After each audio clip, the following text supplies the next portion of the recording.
नमस्कार मेरे प्यारे बच्चों, मैं अभिषेक कहता हूँ आप सभी का अपने YouTube चैनल विवेक क्लास पे स्वागत करता हूँ। देखिए, आज जो हमारी क्लास है, क्लास नंबर 5 है। करंट अफेयर्स की जो हमारी सीरीज चल रही है, क्लास नंबर 5। ये जो हमारी सीरीज चल रही है स्पेशल दिल्ली पुलिस के लिए है। और ध्यान रखना कि जो करंट अफेयर्स है वो सिर्फ दिल्ली पुलिस में नहीं आएगी और भी एग्जाम में आएगी, ठीक है। तो मैं ये नहीं कह रहा कि ये जो मैं यहाँ पढ़ा रहा हूँ कि वो क्वेश्चन सिर्फ दिल्ली पुलिस में आएंगे, किसी और एग्जाम में नहीं आएंगे, ठीक है। लेकिन पर्पज़ है कि वो दिल्ली पुलिस का पेपर अभी नज़दीक है, तो दिल्ली पुलिस के पर्पज़ से ही क्लास चलाई जा रही है। दूसरा है कि इससे पहले हम 4 क्लास यूट्यूब पर डाल चुके हैं, और जो हमारी जो 4 क्लास डली हुई हैं इनमें आप देखोगे सिर्फ हम 10-10 क्वेश्चन की सीरीज चल रहे। तो 10-10 क्वेश्चन का मतलब ये नहीं कि हमने वहाँ 40 क्वेश्चन को कंप्लीट किया है। हमने 40 नहीं, उनके साथ उनकी थ्योरी को और उनसे संबंधित और कौन कौन से क्वेश्चन हमारे एग्जाम के अंदर बन सकते हैं, हमने सबको क्या करा है, वहाँ पर जो है फोकस किया है, नोट किया है, ठीक है। और मुझे ये पूरी उम्मीद है कि आप सब जो है मेहनत कर रहे हैं। ये मुझे पूरा भरोसा है कि आप सब अपने आपको सफलता दिलाने के लिए पूरी कड़ी मेहनत कर रहे हैं। और मुझे इतना भरोसा है कि आप सभी क्वेश्चन को नोट करके अच्छी तरीके से रिवीजन कर रहे होंगे, ताकि आप अपने एग्जाम के अंदर जो है अच्छा स्कोर प्राप्त कर सकें जीएस के अंदर, ठीक है। तो चलिए, समय का अभाव है थोड़ा सा आपके पास भी और हमारे पास भी। हमारे पास तो है ही, आपके पास भी है, ठीक है, क्योंकि 2 महीने आपके पास, इससे ज़्यादा समय आपको नहीं मिलेगा। और इतने ही समय के अंदर आपको जो है अपने पेपर की अब तैयारी करनी है, रिवीजन करना है बेहतर। चलिए, अपनी क्लास की तरफ हम आगे बढ़ रहे हैं। आज का जो हमारा क्वेश्चन नंबर 1 है, क्वेश्चन नंबर 1 हमारा क्या कह रहा है कि भारत ने किस देश के साथ एक उपग्रह ट्रैकिंग स्टेशन स्थापित करने के लिए समझौता किया है, ठीक है। क्वेश्चन नंबर 1 है, ध्यान रखना, क्वेश्चन को ध्यान से पढ़ना है, उसके बाद ऑप्शन पे जाना है। कह रहा है कि भारत ने किस देश के साथ एक उपग्रह यानी एक सैटेलाइट को जो है ट्रैकिंग स्टेशन स्थापित करने के लिए समझौता किया है। ऑप्शन है आपके सामने अमेरिका, रूस, ब्रिटेन और मॉरिशस, ठीक है। तो ध्यान रखिए, भारत ने जो ये समझौता किया है, ये समझौता किस देश के साथ किया है, तो ये समझौता भारत ने मॉरिशस के साथ किया है बेटा, ठीक है। ध्यान रखिए इस चीज को, भारत ने ये समझौता किसके साथ किया है, मॉरिशस के साथ किया है, ठीक है। मॉरिशस के प्रधानमंत्री भारत की यात्रा पर थे, उनका भी नाम आपको याद रखना है। तो मॉरिशस के जो पीएम है, ध्यान रखिए, मॉरिशस के जो पीएम है इनका नाम याद रखेंगे, नवीन चंद्र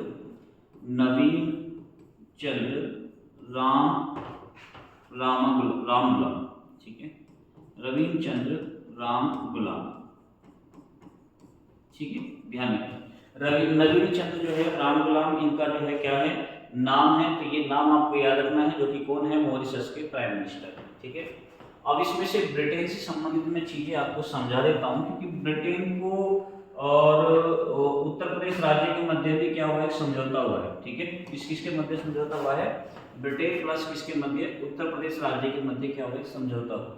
समझौता किसको लेकर हुआ है, समझौता हुआ है कि जो 3 वर्षों की जो ब्रिटेन में जो स्नातक होगी, ठीक है, 3 वर्षों के लिए जो है, 3 वर्षों के लिए ध्यान रखेंगे, लगभग जो है कितने छात्रों को, लगभग 15 छात्रों, कितने छात्रों को, 15 छात्रों को कहाँ पर भैया, ब्रिटेन में, 15 छात्रों को कहाँ पर, ब्रिटेन में क्या किया जाएगा, ब्रिटेन में जो है 1 वर्ष के स्नातकोत्तर की उपाधि के लिए, 1 वर्ष के स्नातकोत्तर उपाधि के लिए, ध्यान रखना, इंपॉर्टेंट है, ध्यान रखना, स्नातकोत्तर उपाधि के लिए, उपाधि के लिए वित्तीय सहायता की जाएगी, ठीक है। ध्यान रखना, उपाधि के लिए वित्तीय सहायता की जाएगी, वित्तीय सहायता जो है क्या करी जाएगी, सहायता प्रदान की जाएगी, ध्यान रखिए, सहायता प्रदान की जाएगी। और ये योजना कितने वर्ष के लिए है, ये 3 वर्ष के लिए, ठीक है, प्रदान की जाएगी। ये उत्तर प्रदेश सरकार के साथ ही समझौता हुआ है। किसने करा है, ब्रिटेन ने करा है उत्तर प्रदेश सरकार के साथ। कब से कब तक के लिए चलेगी योजना, 2026 से लेकर 2029 के लिए चलेगी। उत्तर प्रदेश राज्य के लगभग 15 छात्रों को प्रत्येक वर्ष क्या होगा, 1 वर्ष के स्नातकोत्तर उपाधि के लिए वित्तीय सहायता ब्रिटेन सरकार की तरफ से की जाएगी, ठीक है। 2026 और 29 में जो है ये प्रोग्राम स्टार्ट हो रहा है, ये योजना चलाएगी। ध्यान, मॉरिशस से याद रखेंगे, नवीन चंद्र राम गुलाम मॉरिशस के प्राइम मिनिस्टर हैं, भारत की यात्रा पर थे, तो यहाँ से क्वेश्चन आपके पेपर के अंदर बनेगा, ठीक है। चलिए, अगले क्वेश्चन की तरफ हम चल रहे हैं। हमारा अगला क्वेश्चन क्या कहता है, अगला क्वेश्चन हमारा कह रहा है कि फ्रांस के नए प्रधानमंत्री निम्नलिखित में से कौन बने। अभी हाल ही में जो है फ्रांस के जो है प्राइम मिनिस्टर बने हैं, कौन बने हैं, आपके सामने ऑप्शन है जवान्स गैर स्टोरे, इरफान अली, अनुतियन, चार्ट, विराकुल। तो ये सारे ऑप्शन आपके सामने हैं, इसी में से आपको क्या बताना है, आंसर बताना है। ध्यान रखें। तो देखिए जोहान्स गैर स्टोरे जो बने हैं ये कहाँ के प्राइम मिनिस्टर बने हैं, नॉर्वे के प्राइम मिनिस्टर बने हैं। ये कहाँ के बने हैं, ध्यान रखेंगे, ये नॉर्वे के प्राइम मिनिस्टर बने हैं। ध्यान रखेंगे, नॉर्वे के प्राइम मिनिस्टर बने हैं, नॉर्वे के प्रधानमंत्री बने। ठीक है, इरफान अली के बारे में याद रखेंगे, इरफान अली के बारे में भी हाल ही में गुयाना के क्या बने हैं, गुयाना के राष्ट्रपति के पद पर इनको नियुक्त किया गया है। ध्यान रखना, ये क्वेश्चन आपके पेपर के अंदर पूछे जाते हैं। यदि कोई अभी हाल ही में कोई व्यक्ति अपॉइंट हुआ है किसी पद पर, प्रधानमंत्री के पद पर या राष्ट्रपति के पद पर किसी अदर कंट्री में, ठीक है, ध्यान रखेंगे, ये क्वेश्चन आपसे पूछे जाते हैं। अनुतिन चार्ट विराकुल कौन बने हैं, ध्यान रखेंगे, ये थाईलैंड के प्रधानमंत्री बने। ठीक है, ध्यान रखेंगे, थाईलैंड के पीएम भी, ध्यान रखेंगे इनके बारे में, थाईलैंड के पीएम हैं, ये भी अभी नियुक्त हुए हैं, अभी हाल ही में नियुक्त हुए हैं। ठीक है, और सेबेस्टियन लेगोर्न जो है ये ध्यान रखेंगे फ्रांस के क्या बने हैं, नए प्रधानमंत्री बने हैं। तो इसका आंसर जो होगा हमारा क्या होगा, डी आंसर हो जाएगा हमारा इसका, यही हमारा आंसर क्या होगा इसका, सही होगा। ठीक है, ध्यान रखें। तो ये सारी चीजें नोट करते चलना, ये अभी हाल ही के नियुक्त पद हैं, ध्यान रखना, ये पहले नहीं है, ये अभी हाल ही में 2025 में नियुक्त हुए हैं और ये अगस्त सितंबर में ही नियुक्त हुए हैं। ठीक है, तो इसलिए मैं आपको यहाँ पर करंट में दे रहा हूँ। ठीक है, क्वेश्चन नंबर 3 हमारा क्या कह रहा है कि दादा साहब फाल्के पुरस्कार 2023 से किसे सम्मानित किया गया। इंपोर्टेंट क्वेश्चन, दादा साहब फाल्के पुरस्कार 2023 से किसको सम्मानित किया गया है। ऑप्शन है आपके सामने, डॉक्टर विजयानंद तिवारी, मोहनलाल विश्वनाथ नायर, संजय सिंघल और सुशीला कार्की। तो देखो दादा साहब फाल्के जो पुरस्कार मिला है ये किसको मिला है, मोहनलाल विश्वनाथ नायर को मिला है। मोस्ट इंपोर्टेंट क्वेश्चन है, और ये कौन से वर्ष के लिए मिला है, ध्यान रखिए 2023 के लिए मिला है। और ये जो इनको अवार्ड मिला है ये कौन सा मिला है, 55। ठीक है, ध्यान कौन सा मिला है, ये 55वें व्यक्ति बन गए हैं, 55वें अभिनेता अभिनेत्री बन गए हैं जिनको जो है इस पुरस्कार से क्या करा गया है, सम्मानित किया गया है। देखो आपको दादा साहब फाल्के अवार्ड से क्वेश्चन याद रखने हैं, आपके पेपर के अंदर पूछता है।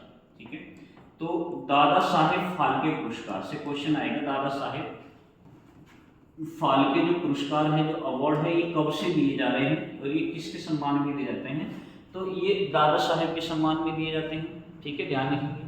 तो ये जो अवार्ड दिए गए हैं, तो दादा साहेब फाल्के अवार्ड जो सबसे पहला मिला था, तो ये कब मिला था मेरे बच्चे, 1969 से इसकी शुरुआत हो रही है। 1969 में जो है ये सबसे पहला मिला था, किसको मिला था, ये देविका रानी को मिला था। ठीक है, ध्यान रखेंगे, सबसे पहला जो दादा साहेब फाल्के पुरस्कार मिला था 1969 में किसको मिला था, देविका रानी को मिला था। ये चीज आपको याद रखनी है। ठीक है, ये 55वां है, ध्यान रखिए। यदि 54वें की बात करूंगा मैं, 54वां जो है दादा साहब फाल्के अवार्ड किसको मिला है, तो ध्यान रखिए ये मिथुन चक्रवर्ती को मिला है।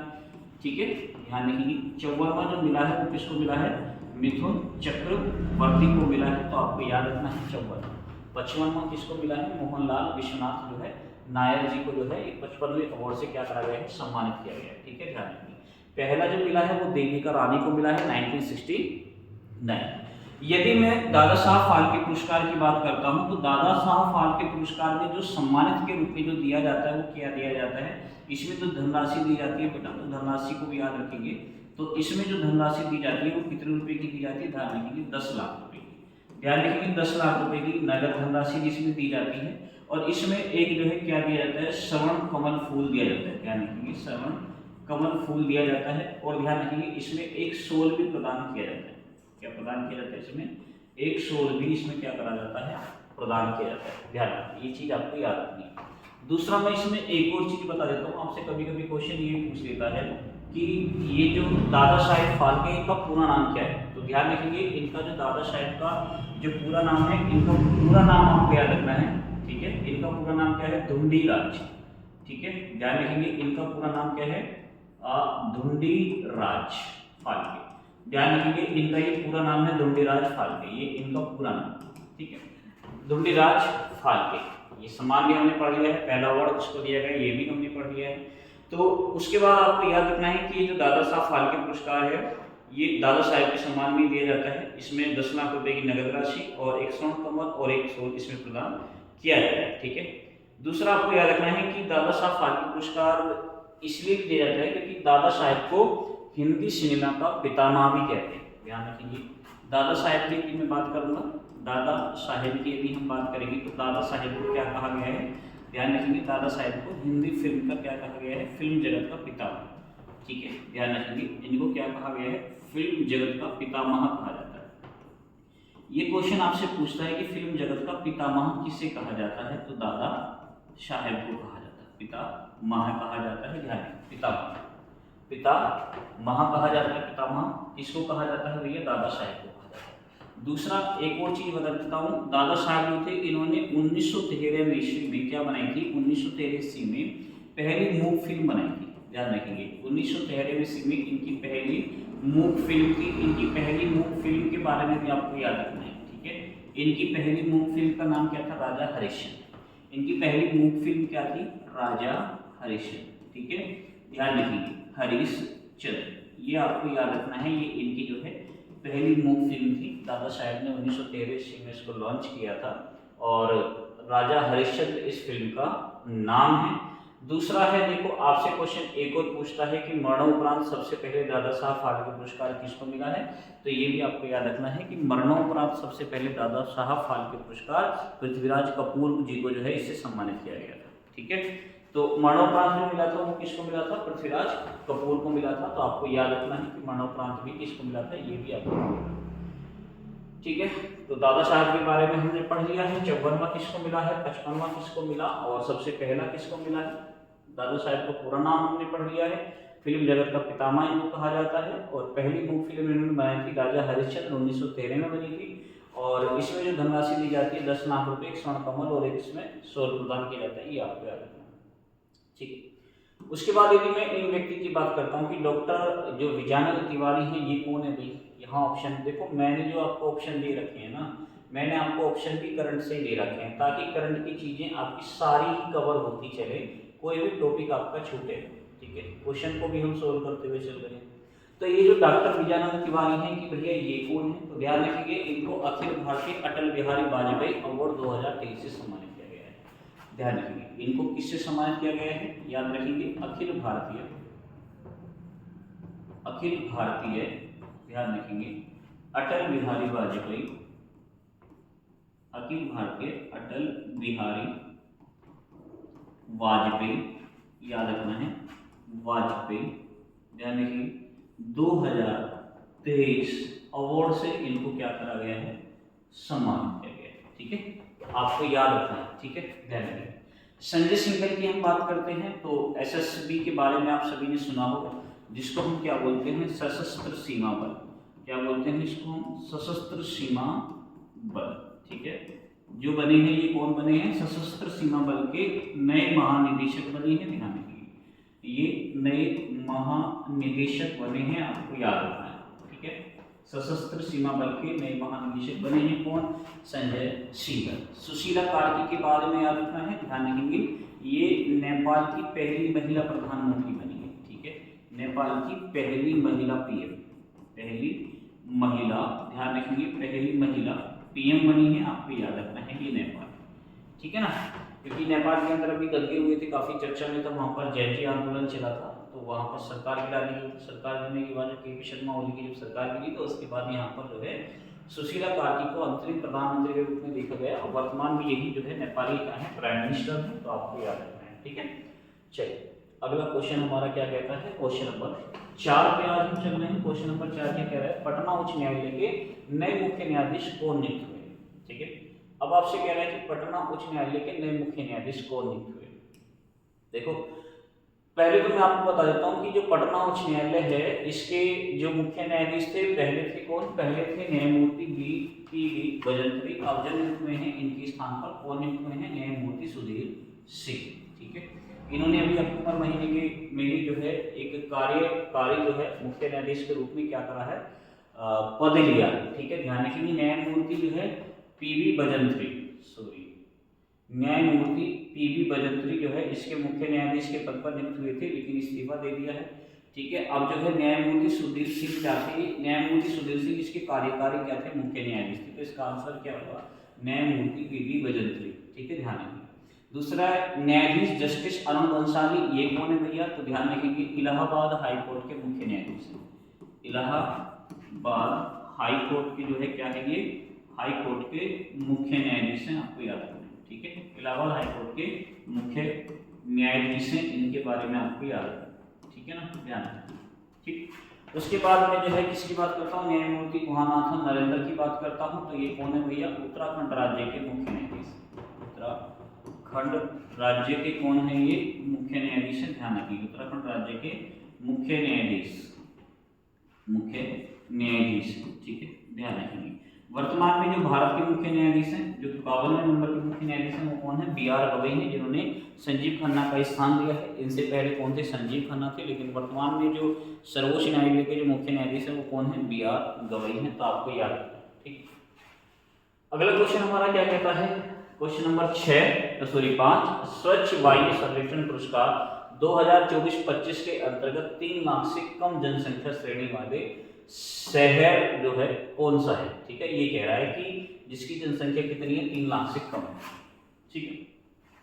क्या कह रहा है, क्वेश्चन क्या कह रहा है आपका, क्वेश्चन ये कह रहा है कि स्वच्छ वायु सर्वेक्षण पुरस्कार 2024-25 के अंतर्गत 3 लाख से कम जनसंख्या श्रेणी वाला शीर्ष शहर कौन सा है। आपके सामने है अमरावती, इंदौर, आगरा, देवास, ठीक है। तो ध्यान रखेंगे 3 लाख से कम की बात कर, तो 3 लाख से कम की बात कर रहा है, तो हमारा आंसर क्या है, देवास है। और देवास कहाँ पड़ता है मेरे बच्चे, मध्य प्रदेश में पड़ता है। कहाँ पड़ता है देवास, मध्य प्रदेश में पड़ता है, ध्यान रखेंगे, मध्य प्रदेश में, ठीक है। इंदौर की यदि मैं बात करूंगा तो इंदौर क्या है, ये 10 लाख से ज्यादा, ठीक है, ध्यान रखेंगे, इंदौर 10 लाख से ज्यादा जनसंख्या वाला शहर, 10 लाख से ज्यादा जनसंख्या वाले शहर में शीर्ष स्थान प्राप्त किया है, ठीक है, ध्यान रखिए, शहर में इसने क्या करा है, शीर्ष स्थान प्राप्त किया है, किसके मामले में, स्वच्छता के मामले में, ठीक है, ध्यान रखिए, इसने किया है, इंदौर में किया है, ठीक है, ध्यान रखिए। इंदौर भी कहाँ पर है, तुम्हारा मध्य प्रदेश राज्य के अंदर है। इसने भी जो है क्या काम करा है, ये भी जो है 10 लाख से अधिक जनसंख्या के मामले में ये पहले नंबर पर आया है, ठीक है। उसके बाद यदि हम बात करते हैं किसकी, पहला ऑप्शन आपको दे रखा है अमरावती। तो अमरावती को यदि हम देखें तो अमरावती किससे है, 3 से 10 लाख की जनसंख्या में, ठीक है, 3 से 10 लाख जनसंख्या में शीर्ष स्थान प्राप्त किया है, ठीक है, शीर्ष शहर का स्थान मिला, शीर्ष शहर का स्थान मिला है, किसको मिला है, अमरावती को मिला है, ठीक है, ध्यान रखेंगे। 3 लाख में किसको मिला है, देवास को मिला है, 3 लाख से कम में देवास को मिला है, मध्य प्रदेश राज्य के अंदर है। 3 से 10 लाख की जनसंख्या में शीर्ष शहर का स्थान किसको मिला है, अमरावती को मिला है। और 10 लाख से ज्यादा जनसंख्या वाले शहर में शीर्ष स्थान किसको प्राप्त हुआ है, इंदौर को प्राप्त हुआ है, ठीक है, याद रखेंगे इस चीज को। एक और चीज मैं आपको बता देता हूँ कि इंदौर और उदयपुर ये 2 ऐसे शहर हो गए हैं जिनको रामसर कन्वेंशन में जो है अंतर्राष्ट्रीय स्तर पर शामिल किया गया है, ये भी आपको याद रखना है, ठीक है। अगला क्वेश्चन नंबर 6 हमारा क्या कह रहा है कि डिफरेंट बट नो लेस किताब किसके द्वारा लिखी गई है, डिफरेंट बट नो लेस किताब किसके द्वारा लिखी गई है। इसमें एक लड़की की कहानी है जिसने अपने जीवन में स्ट्रगल किया है, उसकी कहानी, ठीक है। तो आपके सामने ऑप्शन है रवि के मिश्रा, अरुंधति राय, अमीश त्रिपाठी, अनुपम खेर। तो ध्यान रखिए ये जो किताब लिखी है ये किसने लिखी है, ये किसने लिखी है, ये लिखी है अनुपम खेर ने, एक अभिनेता है जिन्होंने इस किताब को लिया है। इसका आंसर क्या हो जाएगा, अनुपम खेर। अरुंधति राय की यदि मैं बात करता हूँ तो करंट में जो इनकी किताब है वो कौन सी है, Mother Mary comes to me, इनकी किताब है जो कि चर्चा में थी, कौन सी थी, Mother Mary comes to me. तो ध्यान रखिए Mother Mary comes to me इनकी क्या थी, किताब थी जो काफी चर्चा में, ये करंट में है, ये करंट की किताब में आपको लिखा था, ठीक है, ध्यान रखिए। और यदि मैं किसकी बात करता हूँ, अमीश त्रिपाठी की, तो ध्यान रखिए इनकी भी किताब है द चोला टाइगर्स, ठीक है, इनकी किताब है द चोला टाइगर्स, ठीक है, इनकी ये किताब है। तो आपको याद रखना है the Chola tigers Avengers Somnath, ठीक है, ध्यान रखिए क्या है, अवेंजर्स ध्यान रखिए सोमनाथ। तो इनकी ये किताब है, करंट की है, ये चर्चा में है, तो आपको ये किताबें याद रखनी है, ठीक है। डिफरेंट बट नो लेस किताब जो है किसकी है, अनुपम खेर की है, आपको याद रखना है, इंपोर्टेंट किताब है, अभिनेता की किताब है, पूछी जाती है, ठीक है। क्वेश्चन नंबर 7 क्या कह रहा है कि राष्ट्रीय खेल दिवस मनाया जाता है। राष्ट्रीय खेल दिवस कब मनाया जाता है, ऑप्शन है आपके सामने 29 अगस्त, 8 सितंबर, 9 सितंबर, तो आपको याद रखना है कि राष्ट्रीय खेल दिवस कब मनाते हैं, ठीक है। 29 अगस्त, 8 सितंबर, 9 सितंबर, 21 सितंबर। तो राष्ट्रीय खेल दिवस कब मनाते हैं? 29 अगस्त को मनाते हैं। ध्यान रखेंगे 29 अगस्त को मनाते हैं, किसके याद में मनाते हैं? तो ध्यान रखेंगे मेजर ध्यानचंद, ठीक है, मेजर ध्यानचंद के सम्मान में मनाते हैं। ध्यान रखेंगे मेजर ध्यानचंद के सम्मान में ध्यान रखेंगे। प्रत्येक वर्ष 29 अगस्त को क्या मनाया जाता है? जो है राष्ट्रीय खेल दिवस मनाया जाता है। और इस बार जो राष्ट्रीय खेल दिवस मनाया गया था 2025 में, ये कौन सा मनाया गया है? तो 2025 में जो मनाया गया है, ध्यान रखेंगे ये 14वां मनाया गया है, 14वां दिवस मनाया गया है, आपको ये भी याद रखना है, ठीक है। ये कौन सा दिवस मनाया गया है? 14वां दिवस मनाया गया है। और 2025 के लिए जो थीम है, इसका जो विषय है, ठीक है, 2025 के लिए विषय है, तो ध्यान रखेंगे इसका विषय है 1 घंटा, ये भी याद रखना है आपको, 1 घंटा खेल के मैदान में, ठीक है, 1 घंटा खेल के मैदान में इसकी थीम थी। इसी थीम के साथ हमने जो है इस जो है क्या बनाया है, इस फेस्टिवल, इस दिवस को बनाया है, ठीक है। तो आपको याद रखना है 14वां ये दिवस था, 29 अगस्त को हम इसको जो है मनाते हैं। अगला ऑप्शन है आपके सामने 8 सितंबर। 8 सितंबर को हम क्या मनाते हैं? तो ध्यान रखेंगे साक्षरता दिवस मनाते हैं, ठीक है। 8 दिसंबर की आज मैं बात करता हूँ, तो 8 दिसंबर को हम क्या मनाते हैं? विश्व साक्षरता दिवस मनाते हैं, ये भी आपको याद रखना है, साक्षरता दिवस मनाते हैं, ठीक है, साक्षरता दिवस मनाते हैं, ठीक है, ध्यान रखेंगे। अब इसकी थीम क्या थी 2025 में? 2025 में इसका विषय क्या है? इसका दिवस का विषय क्या है? तो याद रखेंगे इसका जो विषय है वो क्या है? डिजिटल युग में, तो आपको याद रखना है इसका है डिजिटल युग में, डिजिटल युग में, ठीक है, साक्षरता को बढ़ावा देना, ये इसकी थीम था। डिजिटल युग में साक्षरता को बढ़ावा देना, ठीक है, ये क्या थी? इसकी थीम थी 2025 की, ठीक है। डिजिटल युग में साक्षरता को क्या करना है? बढ़ावा देना है, ये 2025 की थीम थी। 8 सितंबर को हमने साक्षरता दिवस मनाया था, ठीक है, नोट कर लिया भाई। 9 सितंबर को हम कौन सा दिवस मनाते हैं? तो ध्यान रखेंगे 9 सितंबर को हम हिमालय दिवस मनाते हैं। 9 सितंबर को हम कौन सा दिवस मनाते हैं? हिमालय दिवस मनाते हैं, ठीक है। हिमालय दिवस कब मनाते हैं भैया?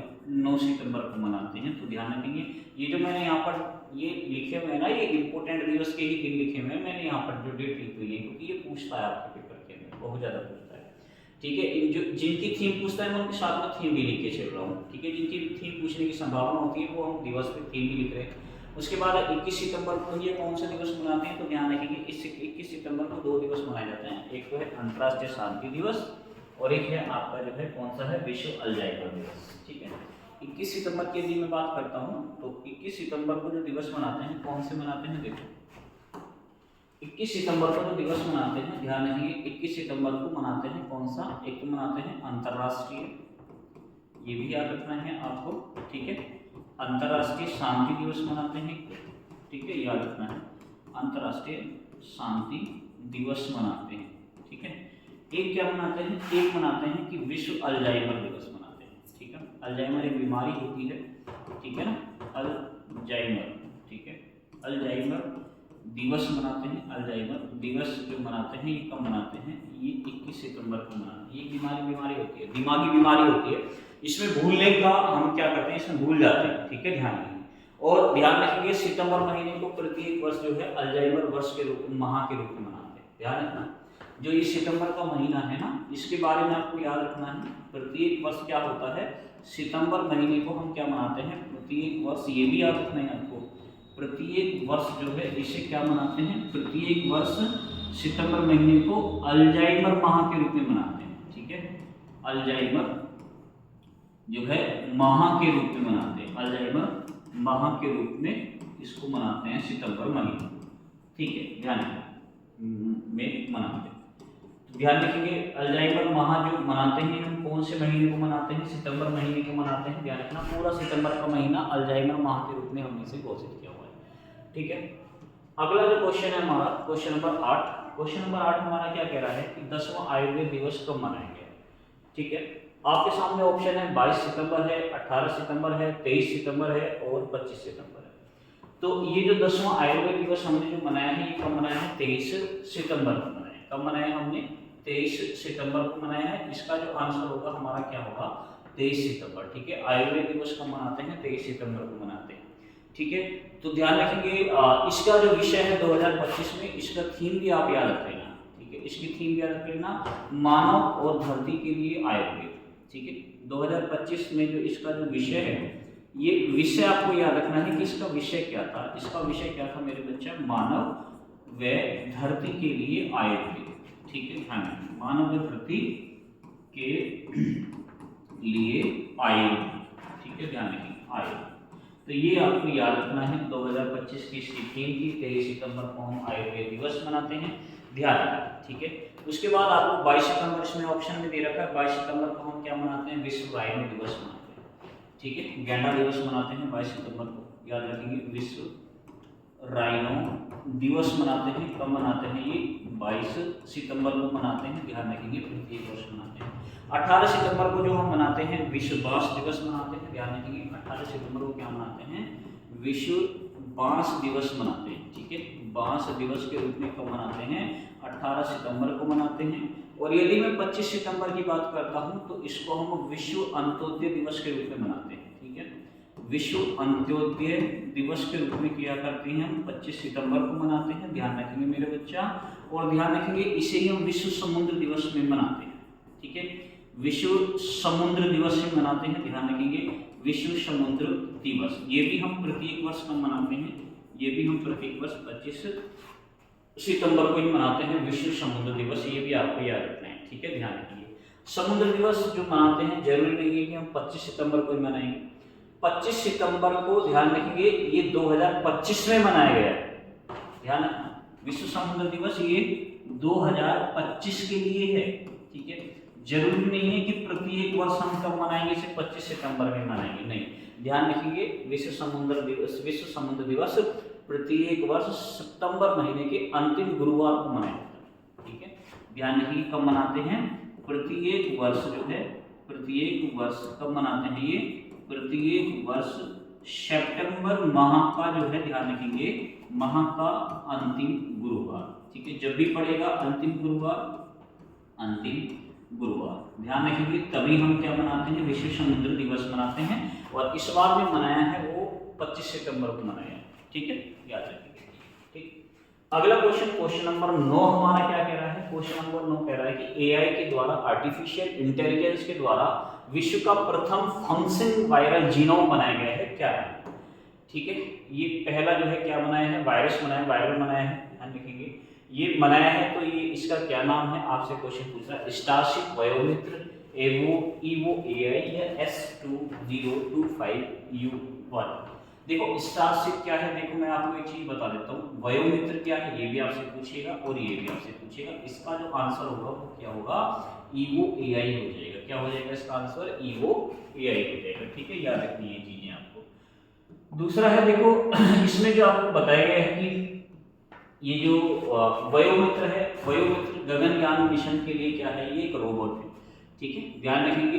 गगनयान मिशन के लिए क्या है? ये गगनयान मिशन के लिए एक रोबोट है, ध्यान रखेंगे। मिशन के लिए ध्यान रखना के लिए एक क्या है? ये रोबोट है, तो इसको भेजा जाएगा, ये भी याद रखना है। रोबोट है, वयोमित्र, गगनयान मिशन के लिए इसको तैयार किया गया है, ध्यान रखेंगे। तो ये जो है स्टारशिप क्या है? तो ये भी आपको याद रखना है। स्टारशिप विश्व का सबसे बड़ा व सबसे शक्तिशाली रॉकेट है, ठीक है, ध्यान रखना। ये क्या है बच्चा? विश्व का सबसे बड़ा, ठीक है, विश्व का सबसे बड़ा व सबसे शक्तिशाली, ध्यान रखिए, व शक्तिशाली रॉकेट, व शक्तिशाली क्या है? ये रॉकेट है, ध्यान रखना इस बात को, ध्यान रखेंगे। इसको किसने? स्पेस एक्स ने लॉन्च किया है, ठीक है, इसको स्पेस एक्स ने लॉन्च किया है, ध्यान रखिए, एक्स ने लॉन्च किया है, ये आपको याद रखना है, ठीक है। स्पेस एक्स ने इसको क्या करा है? लॉन्च किया है, तो आपको ये चीज याद रखनी है। ये क्या है कि ये यूरेनस का जो है 29वां उपग्रह, इसको जो है चंद्रमा के रूप में देखा गया है, ध्यान रखिए। यूरेनस का ध्यान रखेंगे 29वां चंद्रमा, ठीक है, ध्यान रखेंगे 29वां चंद्रमा जो है 29वें उपग्रह के रूप में इसको देखा गया है, तो ये याद रखना है आपको, ठीक है। सारी चीजें याद रखनी है, मैंने सारी चीजें लिखी है। एआई द्वारा संचालित प्रथम फंक्शनिंग वायरल जीनोम, जिसका नाम क्या है? ईवो एआई, ठीक है। अगला क्वेश्चन नंबर 10 आज की क्लास का अंतिम क्वेश्चन है। कह रहा है कि बाज अक ड्रोन रोधी प्रणाली किस राज्य ने शुरू करी है। ये जो बाज अक प्रणाली है ये क्या है, ये जो मादक पदार्थों की तस्करी को रोकने के लिए इसको शुरू किया गया है। जो सीमा पार से जो मादक पदार्थों का संचालन होता है राजस्थान, पंजाब, गुजरात और जम्मू कश्मीर। इसका जो हमारा सही आंसर हो जाएगा वो क्या हो जाएगा, हमारा सही आंसर पंजाब हो जाएगा। ध्यान रखेंगे पंजाब, और ध्यान रखेंगे पंजाब इस प्रकार की प्रणाली को अपनाने वाला भारत का क्या बना है, भारत का पहला राज्य बना है। ध्यान रखेंगे प्रणाली को अपनाने वाला भारत का पहला राज्य बना है। तो आपसे क्वेश्चन ध्यान रखेंगे, पहला राज्य ये बना है पंजाब, ठीक है, बना है। तो आपसे क्वेश्चन पूछा जा सकता है कि बाज अक ड्रोन रोधी प्रणाली किस राज्य सरकार ने शुरू करी है, किस राज्य ने, तो पंजाब सरकार ने, पंजाब राज्य ने शुरू करी है। और इस प्रणाली को अपनाने वाला ये भारत का क्या है, अंतिम भारत का क्या है, ये पहला राज्य ऐसा बना है। ठीक है, तो आज की क्लास के हमारे 10 के 10 क्वेश्चन क्या हो गए हैं, कंप्लीट हो गए हैं। सारे ही क्वेश्चन हमारे इंपॉर्टेंट हैं, महत्वपूर्ण हैं, इनको अच्छे तरीके से नोट करना। और मैं गारंटी के साथ कह रहा हूँ कि जब आप क्लास को एक बार सुन लेंगे ना, और उसके बाद जब आप इसको नोट करेंगे और अपनी नोटबुक के अंदर लिखेंगे, तो ये आपको तभी याद हो जाएगी। ठीक है, क्योंकि 10 क्वेश्चन है, उसके बाद तभी याद हो जाएगी। एक बार यदि आप इसका रिवीजन कर लेंगे तो आप जिंदगी भर इन क्वेश्चनों को नहीं भूलने वाले कभी। ठीक है, तो ये क्लास है, इसको अच्छी तरीके से नोट करें। ठीक है, चलो हंसते रहो, खेलते रहो, मुस्कुराते रहो। फिर मुलाकात करते हैं आपसे, तब तक के लिए नमस्कार, जय हिंद, जय भारत।